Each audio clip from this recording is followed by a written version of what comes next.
Alright, good morning mga Davaoeños. Kumusta kayo dyan, no? And shout out mga nanonood dyan from Luzon and Visayas and some part of Mindanao. So dito ho tayo ngayon sa may Jollibee Bahada. So itong Bahada, ito yun, no? Bahada Street. Napakahaba ho niya, no? Di ko lang alam kung gaano kataas yung kanyang stretch niyan mula rito sa Ateneo de Davao University, Rojas Avenue hanggang sa ano yan Ashuela Cove, GP Laurel Avenue or also known as Bahada. So pag mag-order ho kayo ng for example Jollibee or McDonald's, so pag sinabing the nearest Jollibee or gusto nyo Jollibee Bahada, pag may nakalagay dyan Jollibee Bahada or McDonald's Bahada, wala ho ibang tinutukoy yun kundi itong McDonald's na to na harap lang siya, gilid lang siya ng Victoria Plaza NCCC. And itong Jollibee Bahada naman ay wala ho silang tinutukoy kundi itong Jollibee na fronting sa may Landco and Price Tower Business District. Tapos yun lang, Bahada. Kasi mahaba ang Bahada. So ngayon kung tatanungin nyo ako kung ano nga ba yung Jollibee and McDonald's na may kita along GP Laurel Avenue sa kahabaan ng Bahada, ang dami, no? For example, ito Jollibee, ito number 1 Jollibee Bahada.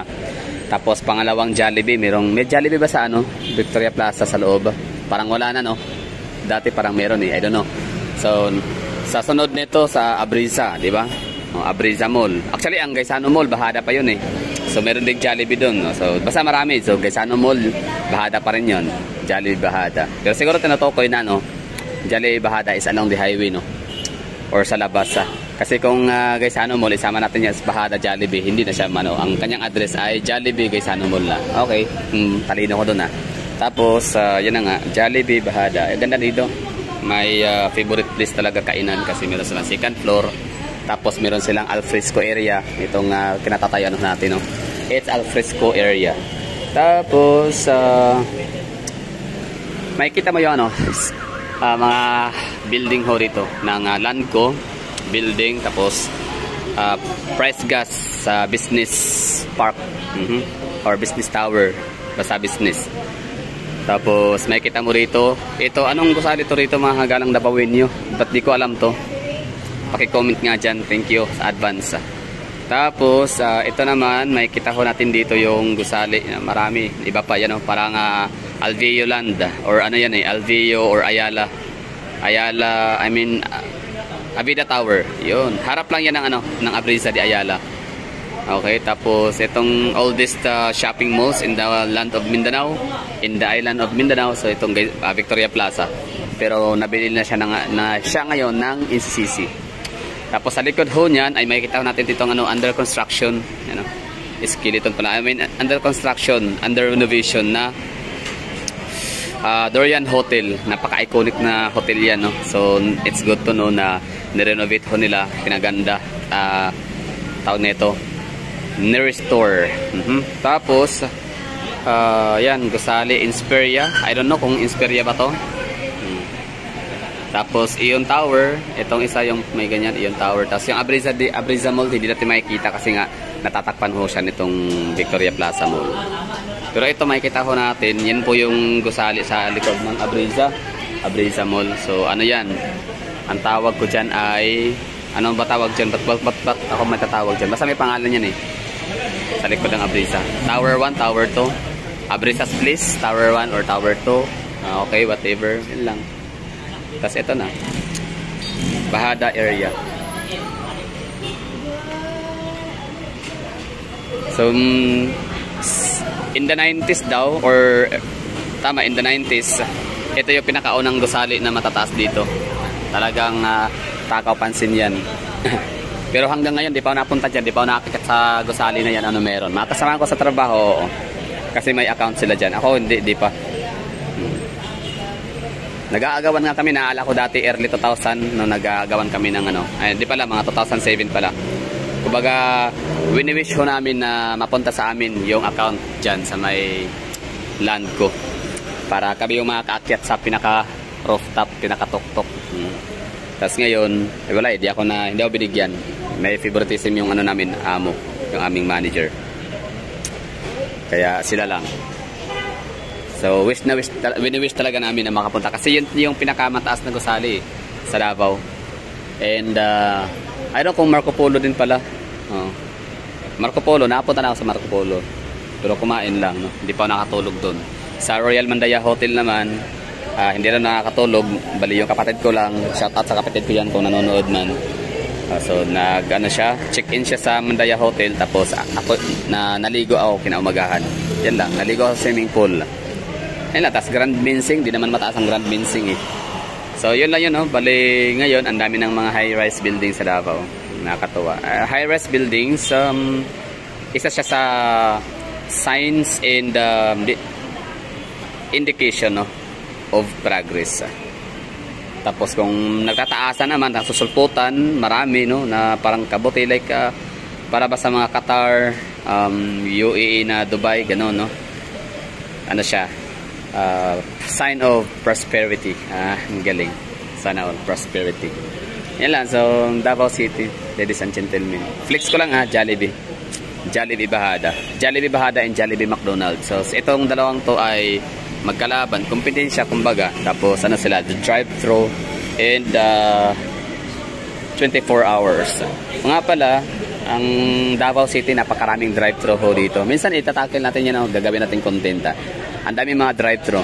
Sa lugar ho ninyo, kung kayo nanonood, sige, mention ho natin Iloilo City, Cebu City, Manila, some part of NCR, isama na natin ang NCR, sa Angeles, sa Metro Bacolod, Metro CDO. Let me know in the comment box, no? Kung yung lugar ba ninyo ay meron din bang mga maraming drive-thru.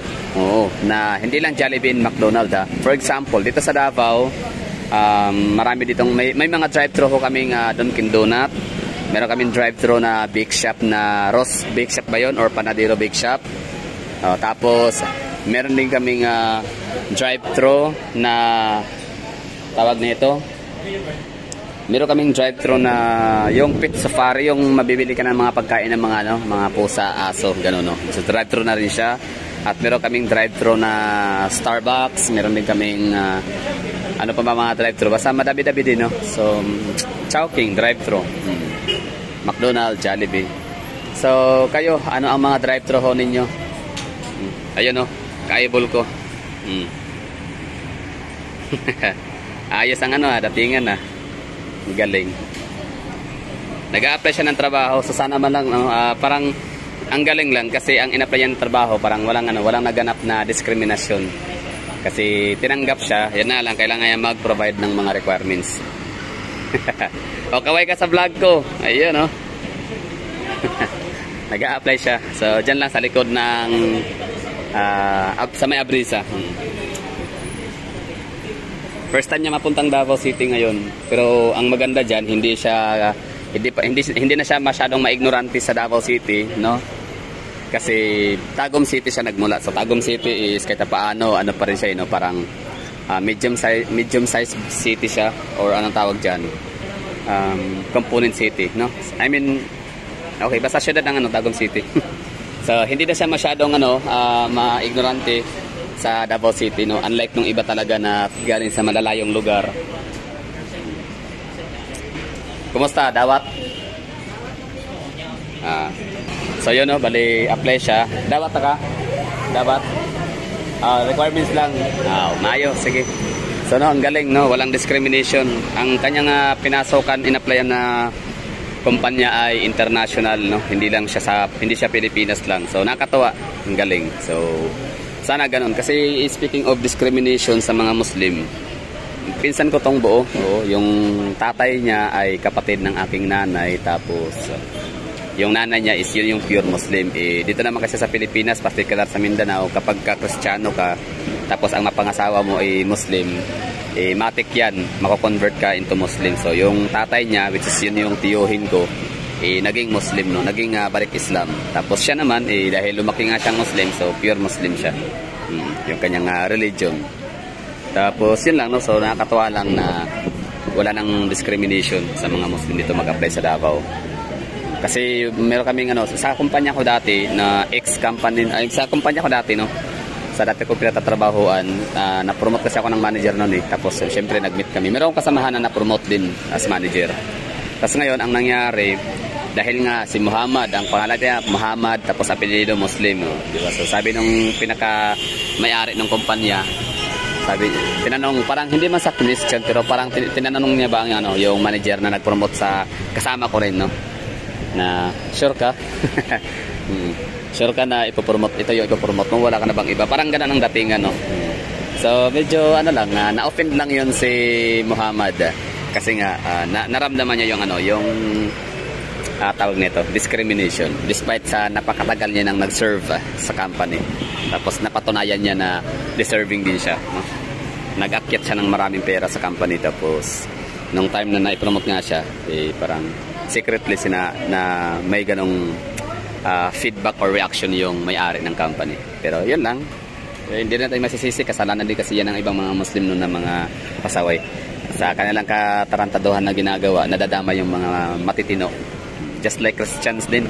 O, yun nga lang, ang Kristiyano, tayo mga Kristiyano, ano mga denomination natin o sekta, hindi naman talaga din nila lahat, no? Hindi nila lahat, no? Hindi na generalize. For example, merong magnanakaw na ay Iglesia ni Cristo, kriminal, nakapatay o ano man. Hindi naman sinabi ng mga tao na ano yan, Iglesia ni Cristo yan, di ba? So hindi din dadawit, kundi ano lang. Pero pag Muslim, wala Muslim talaga. Muslim, isang Muslim na holy, di ba? Pero pag Kristiyano, Katoliko, wala sinasabi na, isang Katoliko Romano na holy, nagpuslit ng droga. Walang gano'n, no? Pero pag Muslim, agad-agad sinasabi ang pangalang Muslim. So, damay lahat. Ma-generalize. Okay. So, okay na tayo. Thank you for watching. Kain muna tayo at baka lumamig na yung kape natin. Hindi pwede. Bawal.